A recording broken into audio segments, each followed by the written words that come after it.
You may know what Kybalion's 7 Hermetic Laws are, but do you really know them and know how to apply them in your day-to-day life? Watch this video to learn what these laws are and how you enforce them in your life.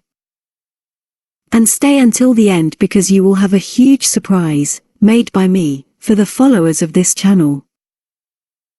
Not to waste time, I will briefly summarize what these Hermetic Laws are, which are the laws of the study of magic and occultism, included in the book Kybalion, which summarize the basic teachings of the law that governs all things manifested.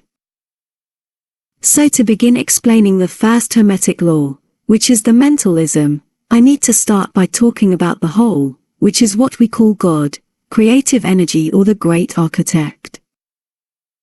This whole would be everything we know and everything we don't know also, because even if an atom wants to let itself be part of the whole, it will be no longer the whole, its existence will be denied, so if some little thing in the universe is not part of this whole, it will no longer be the whole.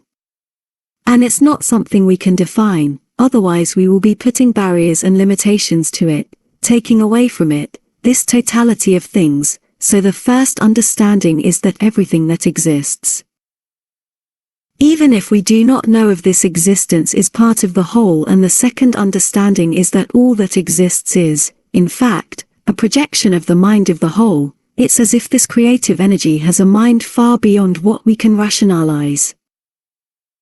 So with these conclusions, we see that the whole is mind, and the universe is mental, everything is contained in the whole and the whole is contained in everything. For the better understanding of this second law, let's talk about the perception of reality, which is usually made by our 5 senses, and so I make you the following placement. What if you lost those senses? The universe around you would cease to exist just because you do not perceive it. The answer is no, and in your mind, in your memory, it will still be alive. You will be able to imagine its image, its smells, sounds, tastes and textures. And that's how reality works. It's not that because you don't realize it in an expansion greater than your senses, that it's not there. When we notice that everything is part of one thing, and that we are the projection of a small portion of something greater than everything and everyone, we are unifying with the universe, with the faces of God and the world, and that is the key of mentalism. The second Hermetic principle or law, is the principle of correspondence. All that's on top is like it's underneath and everything inside is how it's outside. And what does that mean? It means that everything that exists in the divine plan designed, exists within each one of us. It is as if it were a reflection. It is not equal, but it is similar to what is in us. So everything that exists in the macrocosmos, exists in the microcosm, and through correspondence, we can study an atom and know a galaxy, in the same way that we can study ourselves by self-knowledge, and know the divine, because they have the same functioning. So we see that, by correspondence, we can discover many things that by our 5 senses are not perceived. Something very interesting is that there are several images of figures making the sign of correspondence, that all that is on top is like what is underneath, and in the Bible itself there is a reference to this principle saying that God has made us his image and likeness, which means, not physically, but mentally. If the whole created the all, our mind possesses such power of mental projection and of imagination, images that attract action. The third law is that of vibration, which means that nothing is still, everything moves, everything vibrates. Since antiquity it was already known that everything is vibration, everything is wave and it's moving, which even scientifically is already being proven. This principle, a little beyond this scientific view, shows us that everything is a state of vibration and everything has a specific frequency. Each of these frequency levels has a consciousness, remembering that the whole is mind and everything is mental, so everything has a level of consciousness that will capture vibrations and energies emanating and will reverberate that. That happens even with stones when we put our energy in them to be transformed into amulets, for example. So after that, when we see the correlation of vibration with the other first two principles, the real action happens, through the law of attraction. For example, we use mentalism to visualize what we crave. The correspondence to take the right attitudes for it to materialize, and with time moving energies in the universe. When all this is done, with great constancy, comes the part where you feel the vibrations with greater depth and everything begins to flow. We begin to attract what we want and what we struggled to achieve, because the part of the correspondence, of action, is also very important in this law. The fourth principle is polarity. Everything is double, everything has two poles, all paradoxes can be reconciled.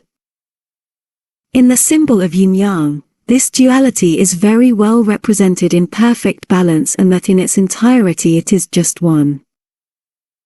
If you understand the last principle, you will be able to understand that polarity is the consequence of vibration that varies in high and low frequencies, forming poles, extremes of the same element.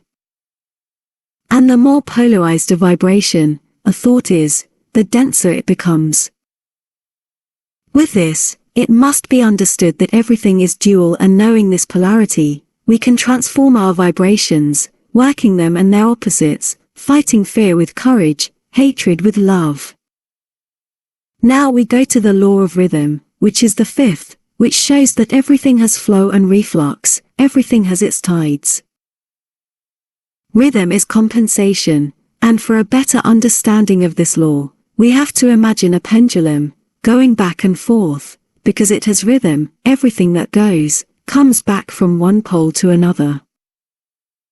This law manifests itself in everything in our lives, and when we go too much to a single side without being able to sustain this pendulum, it comes back from the same intensity, so we need to compensate for these vibrations and follow the path of balance in search of an axis of neutralization, so that this rhythm is managed and you do not lose control of everything in your life. The sixth principle of causality is like Newton's law, which every cause has its effect, every effect has its cause, everything happens according to the law, nothing happens by chance. In this law, everything you're going to do, being positive or negative, is going to generate a vibration that's going to come back to you. That's why we should always come back inside ourselves, get to know ourselves, to know the whole spectrum of angles that our causes are going to have on the universe, and know the effects that will come back to us. That way, we comprehend that nothing is by chance, everything is effects brought to us by the universe, and the altruistics who think of the macro, understand that they are approaching the whole, and aligning themselves to be able to bring to them the positive effect that they want. And now, the last of the laws of the manifestation of the universe, perhaps one of the most complex to be understood, is the law of the gender. Everything has its male and female principle. The first thing to do here is to understand that we are not talking about sexuality, but of sexual gender, of its essential characteristics. The male as the active principle, positive, daytime, luminous and warm, and the female as the passive, negative, nocturnal, dark and cold. So one of the most important things is to comprehend that in the principle of gender is that even our attitudes, our thoughts, all will have a male and female principle, and that like many principles already spoken here, everything will need to have its balance.